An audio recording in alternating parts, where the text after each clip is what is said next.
నమస్తే,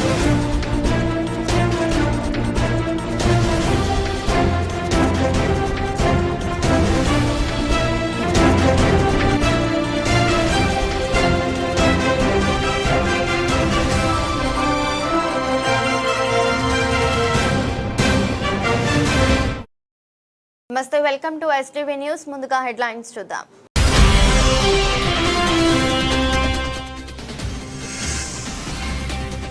రాయచోటి అభివృద్ధికి సీఎం చంద్రబాబు హామీ. మంత్రి మండిపల్లిని పిలిపించి భరోసా ఇచ్చిన సీఎం.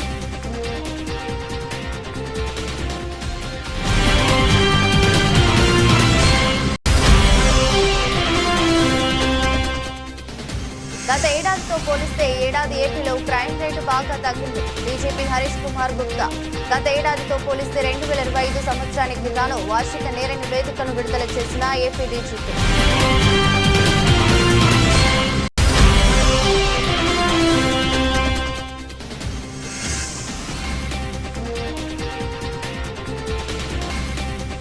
వైకుంఠ ఏకాదశి సందర్భంగా ఆలయాలకు పోటెత్తిన భక్తులు.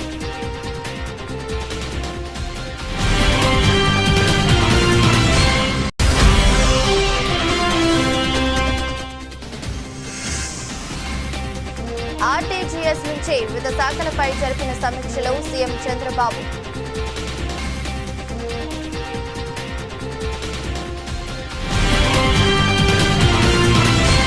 రాష్ట్రంలోని అన్ని దేవాలయాలు శ్రీవారి సేవకుల తరహా విధానాన్ని అవలంబించాలని ముఖ్యమంత్రి చంద్రబాబు నాయుడు దేవాదాయ శాఖ అధికారులను ఆదేశించారు. సోమవారం ఆర్టీజీఎస్ నుంచి వివిధ శాఖలపై సీఎం చంద్రబాబు సమీక్షించారు. రెవెన్యూ, వ్యవసాయం, పౌర సరఫరాలు, వైద్య ఆరోగ్యం, రవాణా, అగ్నిమాపక, దేవాదాయ సలహాలు శాఖల పనితీరుపై చర్చించారు. క్షేత్రస్థాయిలో ఆయా శాఖల పనితీరు ఏ విధంగా ఉందనే అంశంపై ముఖ్యమంత్రి సమీక్షించారు. ఈ సందర్భంగా ముఖ్యమంత్రి మాట్లాడుతూ రాష్ట్రంలో ఉన్న అన్ని దేవాలయాల్లో స్థానికంగా వాలంటీర్లను నియమించుకోవాలి. శ్రీవారి సేవకుల తరహాలోని అన్ని దేవాలయాల్లో సేవలు చేసే వారిని గుర్తించాలి. వారి జాబితాను సిద్ధం చేయాలి. వారి సేవలను వినియోగించుకోవాలి. భగవంతుని సేవ చేసేందుకు చాలా మంది భక్తులు ముందుకు వస్తారు. ఇలా ముందుకు వచ్చిన వారిని ప్రోత్సహించండి. శ్రీశైలంలోనూ ఇదే విధానాన్ని కొనసాగిస్తున్నారు. అదేవిధంగా పిహెచ్సిలు, అర్బన్ పిహెచ్సి, సిహెచ్సిలు మొదలుకొని జిల్లా ఆసుపత్రుల్లో మెరుగైన సౌకర్యాలు ఉండాలి. పరిశుభ్రతతో ఉండాలి. కలెక్టర్లు రెగ్యులర్ అంశాలపై ఫోకస్ చేస్తూనే కీలకమైన శాఖలు, విభాగాలపై మరింత శ్రద్ధ పెట్టాలి. ప్రజలు నిత్యం సందర్శించే ప్రభుత్వ కార్యాలయాలు, ప్రభుత్వ ఆసుపత్రుల్లో క్షేత్రస్థాయి పనితీరును ఎప్పటికప్పుడు సమీక్షించుకుంటూ ఉండాలి. రోగాల బారిన పడి వచ్చే వారిని మంచి సేవలు అందించాలి. డాక్టర్లందరూ అందుబాటులో ఉండేలా చర్యలు తీసుకోవాలి.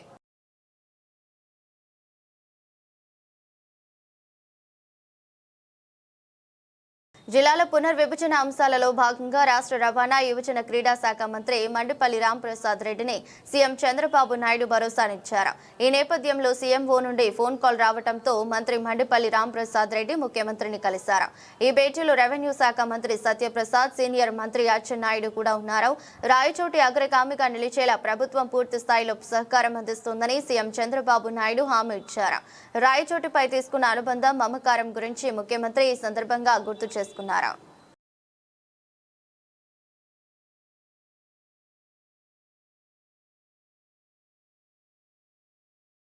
గత ఏడాదితో పోలిస్తే ఈ ఏడాది ఏపీలో క్రైమ్ రేటు బాగా తగ్గిందని డీజీపీ హరీష్ గుప్తా తెలిపారు. 2025 సంవత్సరానికి గాను వార్షిక నేర నివేదికను ఈరోజు ఏపీ డీజీపీ విడుదల చేశారు. ఈ సందర్భంగా మీడియాతో మాట్లాడుతూ మహిళలకు రక్షణ, మత్తు పదార్థాల రవాణా, సెల్ ఫోన్లు రికవరీ వంటి అనేక వాటిలో మంచి పురోగతి సాధించామని చెప్పుకొచ్చారు. నిరంతరం సాంకేతిక పరిజ్ఞానం ద్వారా ఈ నేరాలను మరింత తగ్గించేలా నూతన ఏడాదిలో పోలీసులు పనిచేస్తారన్నారు. వచ్చే 10 ఏళ్లలో పోలీసింగ్ ఎలా ఉంటుందనే దానిపై వర్క్షాప్ నిర్వహిస్తున్నారు అన్నారు.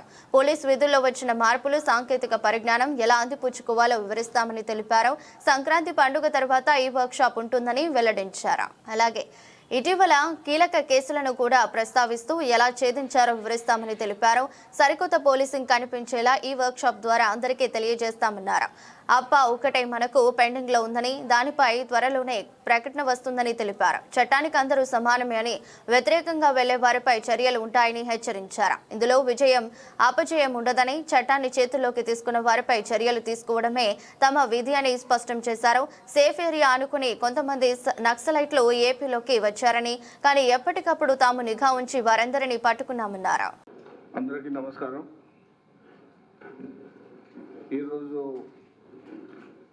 Annual Press Conference 2025. ఈ ఆంధ్రప్రదేశ్ పోలీస్ పర్ఫార్మెన్స్ మీద ఒక రిపోర్ట్ ప్రెజెంటేషన్ మీ ముందు పెడుతున్నాము. ఓవరాల్గా చూస్తే లా అండ్ ఆర్డర్ ఈ సంవత్సరం మనకి సక్సెస్ కూడా వచ్చింది. ఓవరాల్గా లా అండ్ ఆర్డర్ క్రైమ్ తగ్గింది. అన్ని పారామీటర్స్లో లా అండ్ ఆర్డర్ క్రైమ్ తగ్గింది. ఓవరాల్గా 6.7% క్రైమ్ తగ్గినట్టుగా మనకు చూపిస్తున్నారు ఈ ఫిగర్స్.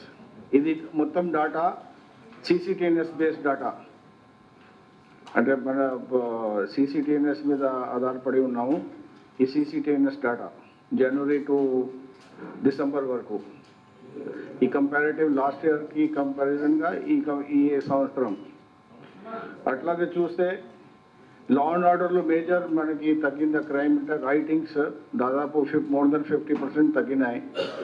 అట్లాగే body crime, body non order crime, non law and order crime కూడా అన్ని హెడ్స్లో తగ్గింది. దాదాపు 10% non law and order crime తగ్గింది. ప్రాపర్టీ క్రైమ్ 1.27%, క్రైమ్ అగేన్స్ట్ విమెన్లో 3.181%. అట్లాగే ఎస్సీ ఎస్టీలో మేజర్ క్రైమ్ తగ్గింది 25%. ఇది మన విలేజ్ విజిట్స్లో పోతున్నారు మన ఆఫీసర్స్, అక్కడ పోయి సమస్యలు ఏమున్నాయి ముందే తెలుసుకొని దానికి పరిష్కారం చేస్తున్నారు. ఎన్డీపీఎస్లో బాగా ఫోకస్ పెట్టాము ఈ సంవత్సరం. మీకు తెలిసిన లాస్ట్ ఇయర్కి ఈ సంవత్సరం దాదాపు 8% క్రైమ్ తగ్గింది. ఆల్మోస్ట్ జీరో కల్టివేషన్కి వచ్చేసాను మా స్టేట్కి. ఎకనామిక్ క్రైమ్ కొంచెం పెరిగింది, అది సహజంగా పెరుగుతుంది, అన్ని కంట్రీలు మొత్తం మీద స్టేట్స్లో పెరుగుతుంది. రోడ్ యాక్సిడెంట్స్ కూడా తగ్గినాయి, బట్ మన టార్గెట్స్ ప్రకారంగా తగ్గలేదు. సైబర్ క్రైమ్ బాగా ఇంక్రీజ్ ఉంది. ఇక్కడ క్రైమ్ రిజిస్ట్రేషన్లో డిక్రీజ్ ఉంది, బట్ ఓవరాల్గా కంప్లైంట్స్లో బాగా ఇంక్రీజ్ ఉంది. ఈ social media apps, Telegram groups, ఈ ఇన్వెస్ట్మెంట్ ఫ్రాడ్స్ ఇవన్నీ జరుగుతున్నాయి. నెక్స్ట్, ఈ బాడీ క్రైమ్లో మేజర్గా చెప్పినట్టుగా రైటింగ్లో దాదాపు 55% డిక్రీజ్ ఉంది. మర్డర్స్ తగ్గినాయి ఆల్మోస్ట్ 10%. కిడ్నాపింగ్స్ తగ్గినాయి. హర్ట్, గ్రీవియస్, సింపుల్ రెండు హెడ్స్లో తగ్గినాయి. Culpable homicide not amounting to murder కొంచెం ఇంక్రీజ్ ఉంది, ఎందుకంటే మన రోడ్ యాక్సిడెంట్స్లో ఈ సెక్షన్ పెడుతున్నాము. రోడ్ యాక్సిడెంట్స్ ఇక్కడ అవుతున్నాయి, ఈ సెక్షన్స్ పెడుతున్నాము. ఎందుకంటే రోడ్ యాక్సిడెంట్స్లో మేము గట్టిగా నిలబడి ఉన్నాము. రోడ్ యాక్సిడెంట్స్ కోసం ఈ సెక్షన్స్ పెడుతున్నాము. నెక్స్ట్, ఈ రౌడీస్ మీద మేము ఈ సంవత్సరం ఒక డ్రైవ్ మాదిరిగా తీసుకున్నాము. దాదాపు పీడీ యాక్ట్ ఒక 153 పర్సన్స్ మీద పీడీ యాక్ట్ పెట్టడం జరిగింది. అట్లాగే 15 మెంబర్స్ మీద ఎక్స్టర్న్మెంట్స్ కూడా పెట్టడం జరిగింది. 11,000 దాదాపు 12,000 వరకు ఈ బౌండ్ ఓవర్ కేసెస్ కూడా పెట్టడం జరిగింది. సో ఈ రౌడీస్ మీద బాగా ఫోకస్ ఉంది మనకి. అట్లాగే ఈ ప్రాపర్టీ ఆఫెన్సెస్లో మనకి మన state average, national average detection rate 33%, 34% దాదాపు ఉన్నట్టుగా మనకి 56% ఉంది ఈ స్టేట్లో. So well above the national యావరేజ్లో మనకి ఉంది. అట్లాగే క్రైమ్ హెడ్స్లో మేజర్ తగ్గినాయి. So now I request to give it the presentation on the annual figures. You can start. 2024లో మనకి దీంట్లో అన్ని రంగాల్లో కూడా తగ్గినప్పటికీ కూడా ఫ్యాటల్ కేసెస్లో కొంత మార్జినల్ ఇంక్రీజ్ జరిగింది. లాస్ట్ టైం 7,540 డెత్స్ జరిగితే ఫ్యాటల్, ఈసారి 7,545, ఒక 5 డెత్స్ ఎక్కువగా జరిగాయి. మిగతా అన్ని విషయాలు టోటల్ రోడ్ యాక్సిడెంట్స్లో కానీ అదేవిధంగా ఇంజ్యూర్డ్ కానీ వీటిలో తగ్గింది. Next, narcotics. ఇది దీని మీద చాలా ప్రత్యేకమైన ఫోకస్ని పెట్టి రాష్ట్ర వ్యాప్తంగా పొలిటికల్ ఎగ్జిక్యూటివ్ అదేవిధంగా పోలీస్ శాఖ అంతా కూడా దీని మీద ఒక ప్రత్యేకమైన డ్రైవ్ని స్టార్ట్ చేయడం జరిగింది నార్కోటిక్స్ని. దీని కారణంగా ఈ ఎన్డీపీఎస్ మీద ఎప్పుడైతే ఈ కల్టివేషన్ అనేది మన దగ్గర ఇంతకుముందు పాడేరు ప్రాంతంలో బాగా ఉండేది, దాన్ని కంప్లీట్గా జీరో తీసుకురావడం జరిగింది. దాని కారణంగా కేసెస్ ఏవైతే ఉన్నాయో ఎన్డీపీఎస్ యాక్ట్ కేసెస్ అవి తగ్గడం జరిగింది. లాస్ట్ టైం 1800 ఉంటే ఈసారి 1700 ఉన్నాయి. చాలా ఎక్కువ మందిని అక్యూజ్ని మనం ఎవరైతే దీంట్లో ట్రాన్స్పోర్టేషన్లోని దీంట్లో ఉన్నారో వాళ్ళందరినీ కూడా అరెస్ట్ చేయడం జరిగింది. ఒక 15 ఫైనాన్షియల్ ఇన్వెస్టిగేషన్ డ్రగ్ పెడర్స్ చేసి 15 కేసులో చేసి 9.11 crores అసెట్స్ కూడా వాళ్ళది అటాచ్ చేయడం జరిగింది. పిట్ ఎన్డీపీఎస్ కేసెస్ 75 మంది చేయడం జరిగింది. ఒక సంకల్పం అనే ఒక నెక్స్ట్ ఈ ఈగిల్ అనే ఒక ప్రత్యేకమైన వ్యవస్థని ఏర్పాటు చేయడం వల్ల ప్రతి జిల్లాలో కూడా ఈగిల్ సెల్స్ ఏర్పాటు చేయడం జరిగింది. ప్రత్యేకంగా ఈ డ్రగ్స్ కి సంబంధించి ఈ స్కూల్స్ దగ్గర, కాలేజెస్ దగ్గర, అదేవిధంగా డ్రగ్ హాట్స్పాట్స్ ఏవైతే ఉంటాయో వాటి దగ్గర పూర్తి ఒక ఫోకస్ చేసి ఆ వ్యవస్థ మొత్తాన్ని కూడా ఛేదించడానికి అదేవిధంగా మూడు టాస్క్ ఫోర్స్ని కూడా స్టేట్ వైడ్ ఏర్పాటు చేయడం జరిగింది. నార్కోటిక్ పిఎస్ని స్టేట్ హెడ్ క్వార్టర్స్ ఏర్పాటు చేసి పూర్తిగా అన్ని జిల్లాల్లోని అదేవిధంగా స్టేట్ హెడ్ క్వార్టర్లో ఉన్న విభాగాలన్నీ కూడా కోఆర్డినేషన్ తోటి పనిచేసే విధంగా చేయడం జరిగింది. దీంట్లో ఈ సంవత్సరంలో 99,836 కేజెస్ గాంజాని అదేవిధంగా 96 లీటర్స్ హషీష్ ఆయిల్ని కూడా డిస్ట్రాయ్ చేయడం జరిగింది. గాంజా ఇది ఎక్కువగా ఉన్న 858 హాట్స్పాట్స్ని జియో ట్యాగ్ చేసి ప్రత్యేకంగా డ్రోన్ పెట్రోలింగ్ కూడా అక్కడ ఏర్పాటు చేయడం జరిగింది. స్ట్రాటజిక్ పాయింట్స్ అన్నింటినీ కూడా మ్యాప్ చేయడం జరిగింది. అదేవిధంగా ముఖ్యంగా అన్ని స్కూల్స్, కాలేజెస్ ఇట్లాంటిలో కూడా ముఖ్యంగా యువతలో ఒక చైతన్యం తీసుకురావడానికి 40,000 ఈగల్ క్లబ్స్ని ఈ విద్యా సంస్థలు ఏర్పాటు చేసి 19,400 అవేర్నెస్ డ్రైవ్స్ కూడా ఏర్పాటు చేయడం జరిగింది. రాష్ట్ర వ్యాప్తంగా 56 డి అడిక్షన్ సెంటర్స్ కూడా ఆపరేషన్ తీసుకురావడం జరిగింది. ఇంతకుముందు లేదు డి అడిక్షన్ సెంటర్స్ అన్నవి. ఒకసారి అడిక్షన్ అయిపోయిన తర్వాత వారిని ఏ విధంగా మళ్ళీ బ్యాక్ టు సొసైటీ తీసుకురావాలని చెప్పి ప్రత్యేకమైన దృష్టి పెట్టి ఈ డ్రగ్ ఎవరైతే అడిక్ట్స్ ఉంటారో వాళ్ళని డి అడిక్షన్ ద్వారా తీసుకురావడం జరిగింది. 10,000 పోలీస్ ఆఫీసర్స్ని ఈగల్ అదేవిధంగా ఈగల్ సెంటర్ ఆఫ్ ఎక్సలెన్స్ ద్వారా ట్రైన్ చేయడం జరిగింది. ఎన్డీపీఎస్ కేసెస్లో కన్విక్షన్ వచ్చే విధంగా ఏ విధంగా చేయాలి ఇన్వెస్టిగేషన్ అని చెప్పి దాంట్లో చేయడం జరిగింది. ఆపరేషన్ చైతన్యం, ఆపరేషన్ గరుడ అని చెప్పి ప్రత్యేకంగా ఒక మెడికల్ షాప్స్ మీద కానీ అదేవిధంగా ఈ ఏఎస్ఆర్ డిస్ట్రిక్ట్లో కానీ ఆపరేషన్ స్పెషల్ ఫోకస్తో చేయడం జరిగింది. అదేవిధంగా రైల్వేలో ఎక్కువగా ట్రాన్స్పోర్టేషన్ మనం ఎప్పుడైతే రోడ్ల మీద దాన్ని ఆపి చెక్ పోస్టులు పెట్టి దాన్ని నిరోధిస్తున్నామో దాంట్లో రైల్వే శాఖ ద్వారా రైల్వే ట్రైన్స్ ద్వారా ఈ ట్రాన్స్పోర్టేషన్ జరుగుతుందని చెప్పి గుర్తించడం జరిగింది. ఒడిశా, ఏపీ అదేవిధంగా నార్త్ ఇండియా రూట్స్లో ఇవి ఎక్కువగా జరుగుతున్నాయని చెప్పి రైల్వే పోలీస్ అంతా కూడా అలర్ట్ అయ్యి ప్రత్యేకంగా డ్రైవ్ చేయడం వల్ల 189 కేజెస్ గాంజా కూడా సీజ్ చేశారు. 8 మంది ఇంటర్స్టేట్ ట్రాఫికర్స్ని కూడా అరెస్ట్ చేయడం జరిగింది. నెక్స్ట్ ఓవరాల్గా మనం కన్విక్షన్స్ తీసుకుంటే లాస్ట్ ఇయర్ 43.5% స్టేట్ యావరేజ్ ఉంటే ఈసారి స్టేట్ యావరేజ్ 50.1% కన్విక్షన్స్ పెరిగింది. లోక్ అదాలత్లో ప్రత్యేకంగా చాలా ఎక్కువ సంఖ్యలో కేసెస్ని ఏవైతే పీటీ కేసు నుండి లోక్ అదాలత్లో కాంప్రమైజ్ చేసుకునే కేసెస్ ఉంటాయో ఆ కాంప్రమైజ్ కేసెస్లో కూడా 92,000 ఒక రికార్డ్ స్థాయిలో వీటిని తగ్గించడం జరిగింది. దీనివల్ల పోలీస్ శాఖ మీద అదేవిధంగా జ్యుడిషియరీ మీద కూడా చాలా భారం తగ్గుతుంది. నెక్స్ట్ ఫోరెన్సిక్ విభాగాన్ని అండర్ న్యూ క్రిమినల్ లాస్లో అదేవిధంగా మన స్టేట్ గవర్నమెంట్ కూడా సీఎం గారు కూడా ప్రత్యేకమైన దృష్టి పెట్టి ఫోరెన్సిక్ శాఖని ప్రతి కేసులో కూడా ఫోరెన్సిక్ వింగ్ని ఇన్వాల్వ్ చేయాలని చెప్పి చెప్పడం జరిగింది. దీనివలన ప్రతి ఏ సంఘటన జరిగినా సరే, ఏ ఒక కేసు జరిగినా సరే అక్కడ ఫోరెన్సిక్ డిపార్ట్మెంట్ వాళ్ళు విజిట్ చేసి కీలకమైన సాక్ష్యాధారాలని సేకరించడం జరుగుతుంది. దాంట్లో ఇంతకుముందు చాలా ఎక్కువ టైం పట్టేది వాటిని సాక్ష్యాలు సేకరించడానికి, విజిట్ చేయడానికి అన్నింటిలో. కానీ దాన్ని పూర్తిగా 3 రోజుల నుండి 21 రోజుల లోపు తగ్గించడం జరిగింది. అంటే దాన్ని తీసుకొచ్చిన తర్వాత రిపోర్ట్ ఇవ్వడం అన్నది. అదేవిధంగా డిటెక్షన్, ఇంతకుముందు సాక్ష్యాలు సేకరించినా సరే అవి పోలీస్ స్టేషన్ నుండి ఫోరెన్సిక్ వింగ్ పంపించడానికి, ఫోరెన్సిక్ ల్యాబ్కి పంపించడానికి చాలా టైం పట్టేది. అవి అక్కడ చేరుకునేటప్పటికి బ్లడ్ స్టెయిన్స్ కానీ లేకపోతే డిఎన్ఏ కానీ ఏవి కలెక్ట్ చేసినా సరే అవి చేరుకునేటప్పుడు కొంత టైం పట్టడం వల్ల ఆ కీలకమైన సాక్ష్యం ఏదైతే ఉంటుందో వాటిని లూజ్ అయిపోవడం జరిగేది. వీళ్ళు ఇక్కడ టెస్ట్ చేసినా సరే అది బ్లడ్ గ్రూప్ రాకపోవడం, డిఎన్ఏ ట్రేస్ చేయకపోవడం జరిగేది. కానీ దాన్ని ప్రత్యేకంగా గుర్తించి ఇమ్మీడియట్గా సాక్ష్యం రాష్ట్రాలకు సంబంధించిన వాళ్ళందరినీ కూడా మానిటర్ చేస్తున్నాం. ఈ సంవత్సరంలో ఏం చేసామంటే ఇంకా both backward link and forward link ప్రతి కేసులో కూడా గతంలో మనకి కేవలం పట్టుకున్న వాళ్ళతో ఆగిపోయింది దర్యాప్తు. ఈసారి ఏం చేసామంటే బ్యాక్వర్డ్ లింక్ అంటే ఇంకా ఒరిస్సా నుంచి వస్తుందా, ఇంకెక్కడి నుంచి వస్తుంది, ఫార్వర్డ్ లింక్ అది తమిళనాడు వెళ్తుందా, రాజస్థాన్ వెళ్తుందా, యూపీ వెళ్తుందా, ఇట్లా బోత్ లింక్స్ ఎస్టాబ్లిష్ చేయడం వల్ల మేము వేరే రాష్ట్రాల వాళ్ళని పట్టుకోవడం జరిగింది. ఈరోజు ఉదయం కూడా నేను మనకి ఏఎన్టీఎఫ్ తమిళనాడు ఐజీ గారితో మాట్లాడడం జరిగింది. ప్రత్యేకంగా మేము ఈ మధ్యకాలంలోని కొన్ని కేసులు డిటెక్ట్ చేయడం, వాటికి సంబంధించిన అంశాలు కూడా వాళ్ళతో డిస్కస్ చేయడం. అదేవిధంగా ఈ సంవత్సరం ఒక బిగ్గెస్ట్ నెట్వర్క్ మనకి ఏఎస్ఆర్ జిల్లాలో మొత్తం సుమారుగా 12 రాష్ట్రాల నుంచి సుమారుగా 343 మంది వివిధ రకాల పనులు చేస్తూ చాలా ఇంటీరియర్లో చాలా సంవత్సరాలుగా ఉంటున్నారు. వాళ్ళ మీద ఈగల్ సర్వీలెన్స్లో మాకు చాలా ప్రత్యేకమైన అంశాలు మనకు బయటపడ్డాయి. వాటికి సంబంధించి కూడా ఆ 12 రాష్ట్రాల ఏఎన్టీఎఫ్ కూడా మేము లెటర్లు రాస్తున్నాం, వాళ్ళతో అనుసంధానం చేస్తున్నాం, వీళ్ళు ఏం చేస్తున్నారు ప్రస్తుతం ఇక్కడ. అదేవిధంగా రాజస్థాన్కి సంబంధించిన పెద్ద గ్యాంగ్ కూడా మేము బ్రేక్ చేయడం జరిగింది. వాటికి సంబంధించిన ఫార్వర్డ్ లింక్స్, బ్యాక్వర్డ్ లింక్స్ కాకినాడలోని కేసు రిజిస్టర్ అయింది జగ్గైపేట పోలీస్ స్టేషన్లో, రాజస్థాన్ కూడా పంపించడం జరిగింది. సో ప్రత్యేకమైన దృష్టి పెట్టడం వల్ల, అదేవిధంగా ఇందాక మీకు ప్రజెంటేషన్ కూడా చెప్పిన విధంగా ఈగల్ సెంటర్ ఆఫ్ ఎక్సలెన్స్ని బలోపేతం చేశాం. సుమారుగా 10,000 మంది పోలీస్ పర్సనల్కి ప్రత్యేకమైన ట్రైనింగ్స్ ఇవ్వడం జరిగింది.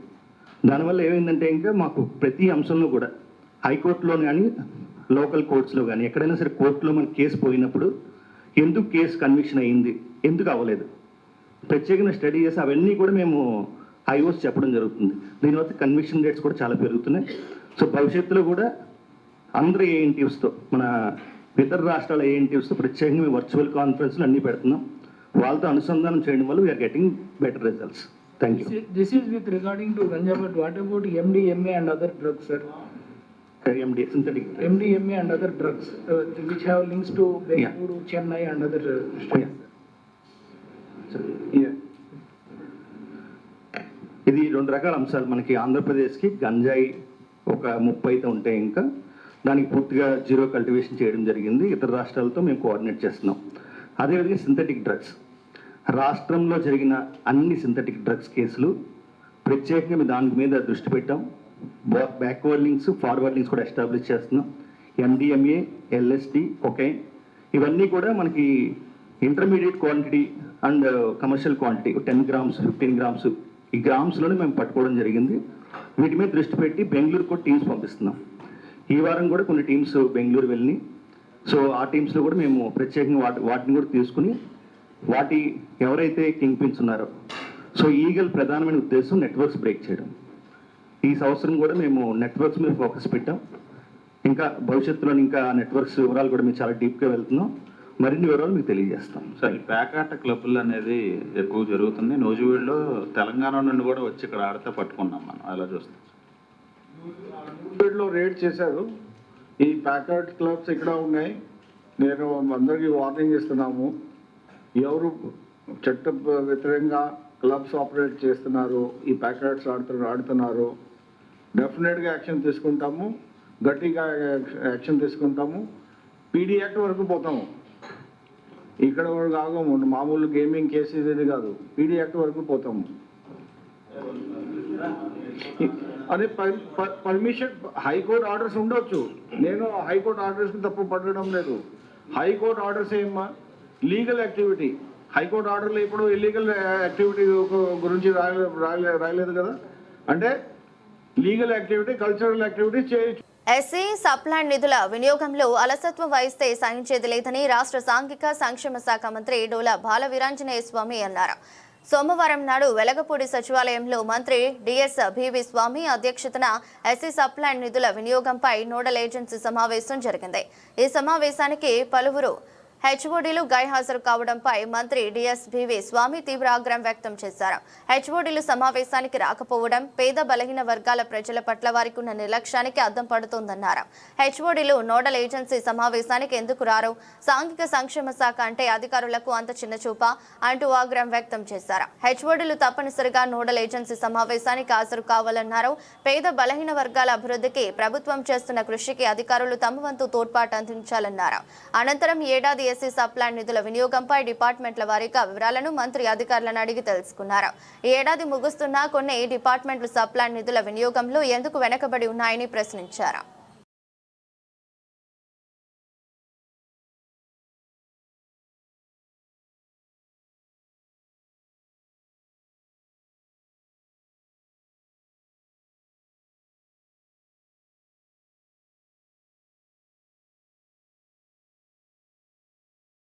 నేడు అమరావతిలోని రాయపూడిలో ఉన్న సిఆర్డీఏ ప్రధాన కార్యాలయం వద్ద రామారావు కుటుంబానికి న్యాయం చేయాలని, అమరావతి రైతులు ప్రజలకు ఇచ్చిన హామీలు నెరవేర్చాలని కోరుతూ సిపిఎం ఆధ్వర్యంలో ధర్నా చేపట్టారు. ఈ ధర్నాలో అమరావతి రైతులు, రామారావు కుటుంబ సభ్యులు, సిపిఎం కార్యకర్తలు పాల్గొన్నారు. రామారావు చిత్రపటాలు, బ్యానర్లు చేతపట్టి న్యాయం చేయాలని నినాదాలు ఇస్తూ పెద్ద ఎత్తున ఆందోళన చేపట్టారు. తదనంతరం సిఆర్డీఏ అదనపు కమిషనర్ భార్గవ్కు మరియు మున్సిపల్ మంత్రి కార్యాలయం అధికారులకు నేతలు వినతి పత్రాలు సమర్పించారు. రామారావు కుటుంబానికి 50 లక్షలు ఆర్థిక సాయం అందించాలని, రామారావు రైతులు కోరిన విధంగా ప్లాట్ల కేటాయింపులోని అవకతవకలను సరిదిద్ది తక్షణమే ప్రత్యామ్నాయంగా సరైన ప్లాట్లు కేటాయించాలని వినతి పత్రంలో కోరారు. వీలైన మేరకు ఇల్లు కోల్పోకుండా రోడ్ల వెడల్పు చేపట్టాలని, అనివార్యమైతే ఇళ్ల ప్లాట్లు, రైతులు కోరిన చెట్లు కేటాయించాలని, ఉదాహరణగా నష్టపరిహారం చెల్లించాలని విజ్ఞప్తి చేశారు.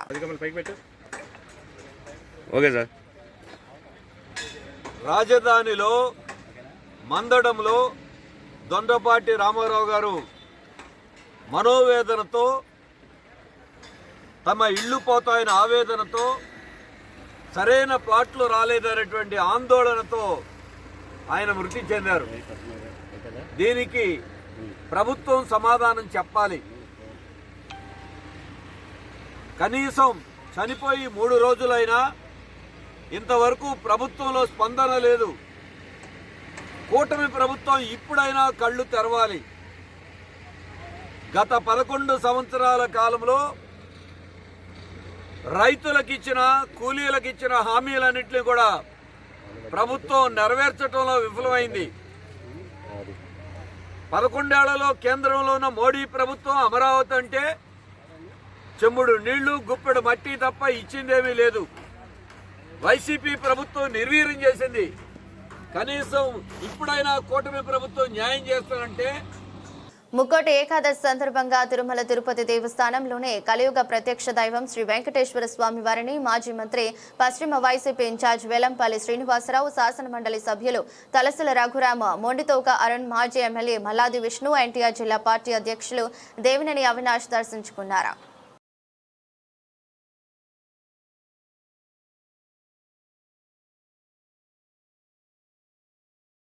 మంగళగిరిలో వెంచేసి ఉన్న శ్రీదేవి భూదేవి సహిత లక్ష్మీ నరసింహస్వామి ఆలయం నందు 30వ తారీఖు తెల్లవారుజామున 4 గంటలకు ముక్కోటి ఏకాదశి సందర్భంగా స్వామివారు ఉభయ దేవేరులతో బంగారు గరుడ వాహనంపై ఉత్తర ద్వారంలో భక్తులకు దర్శనమిచ్చారు.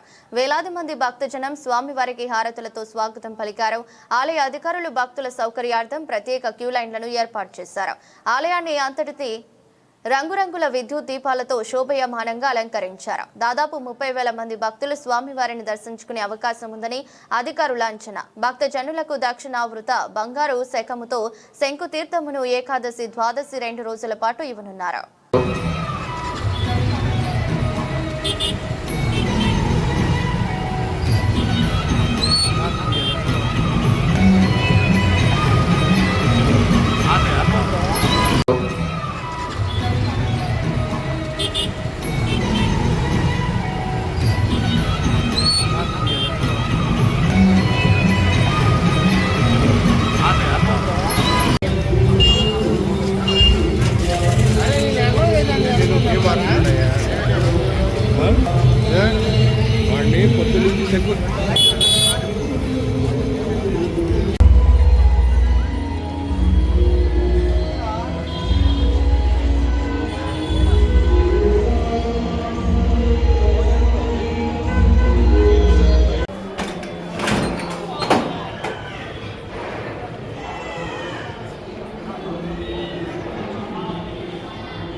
ముక్కోటి ఏకాదశి పర్వదిన సందర్భంగా ఆలయాల్లో వేకువజాము నుండే భక్తులు బారులు తీరారు. గన్నవరంలోని శ్రీ ఆంజనేయ స్వామి, వెంకటేశ్వర స్వామి దేవాలయాల్లో భక్తులు స్వామివార్లను దర్శించుకునేందుకు పోటెత్తారు.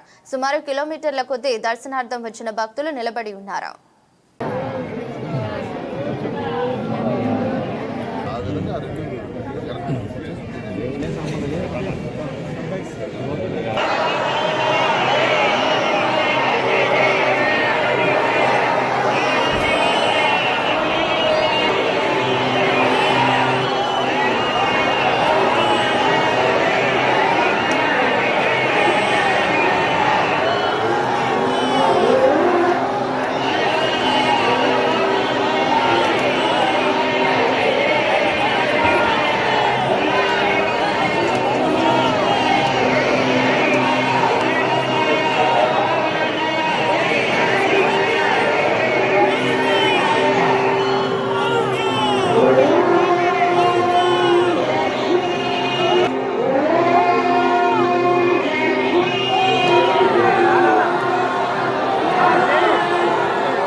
ఎగ్జిట్ సోమవారం అదే మన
వార్తలు ముగించే ముందు మరోసారి హెడ్లైన్స్.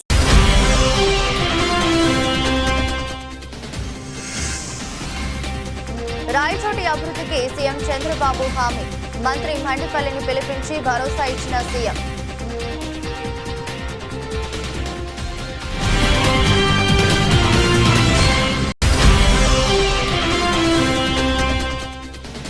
గత ఏడాదితో పోలిస్తే ఏడాది ఏపీలో క్రైమ్ రేటు బాగా తగ్గింది. డీజీపీ హరీష్ కుమార్ గుప్తా గత ఏడాదితో పోలిస్తే 2025 సంవత్సరానికి గాను వార్షిక నేర నివేదికను విడుదల చేసిన ఏపీ డీజీపీ.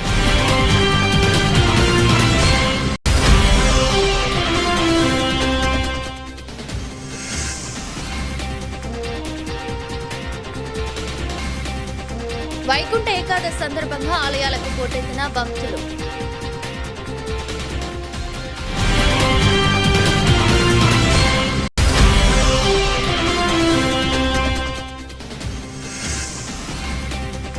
ఆర్టీజీఎస్ నుంచి వివిధ శాఖలపై జరిపిన సమీక్షలో సీఎం చంద్రబాబు.